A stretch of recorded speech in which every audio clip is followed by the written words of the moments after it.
ಅರುಣ್ ಜೇಟ್ಲಿ ಕ್ರೀಡಾಂಗಣದಲ್ಲಿ ನಡೆದ ಮಹಿಳೆಯರ ಪ್ರೀಮಿಯರ್ ಲೀಗ್ 2024ರ ಎಲಿಮಿನೇಟರ್ ಪಂದ್ಯದಲ್ಲಿ ಹರ್ಮನ್ ಪ್ರೀತ್ ಕೌರ್ ನೇತೃತ್ವದ ಮುಂಬೈ ಇಂಡಿಯನ್ಸ್ ತಂಡವನ್ನ 5 ರನ್ಗಳಿಂದ ಮಣಿಸಿದ ಸ್ಮೃತಿ ಮಂದಾನ ನಾಯಕತ್ವದ ರಾಯಲ್ ಚಾಲೆಂಜರ್ಸ್ ಬೆಂಗಳೂರು ತಂಡ ಇದೇ ಫಸ್ಟ್ ಟೈಮ್ ಮಹಿಳೆಯರ ಪ್ರೀಮಿಯರ್ ಲೀಗ್ ಫೈನಲ್ಗೇರಿದೆ.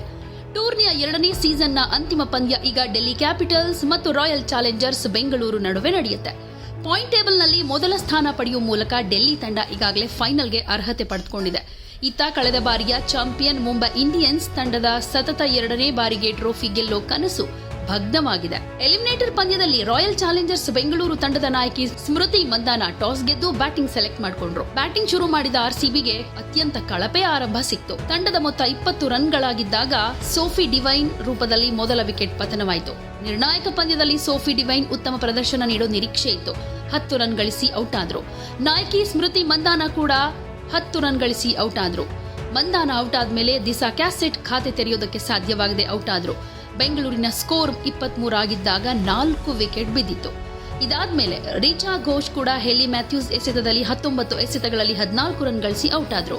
ರೀಚಾ ಔಟ್ ಆದ್ಮೇಲೆ ಆರ್ಸಿಬಿ ನಿಯಮಿತ ಅಂತರದಲ್ಲಿ ತನ್ನ ವಿಕೆಟ್ ಕಳೆದುಕೊಳ್ತಾ ಹೋಯಿತು.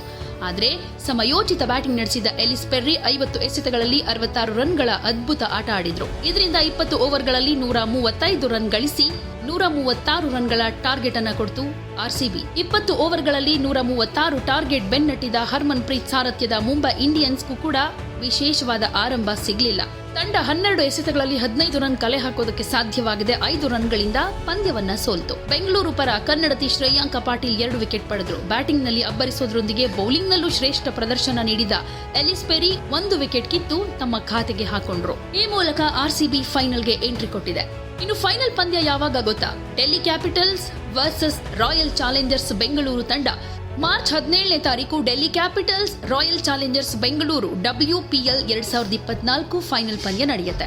ಸೊ ಈ ಬಾರಿ ಆದ್ರೂ ಫೈನಲ್ ನಲ್ಲಿ ಮಹಿಳಾ ತಂಡ ಆರ್ಸಿಬಿಗೆ ಕಪ್ ತಂದ್ಕೊಡ್ತಾರಾ? ಕಾದು ನೋಡೋಣ. ಜೊತೆಗೆ ನಮ್ಮ ಆರ್ಸಿಬಿ ಮಹಿಳಾ ತಂಡಕ್ಕೆ ಆಲ್ ದಿ ವೆರಿ ಬೆಸ್ಟ್.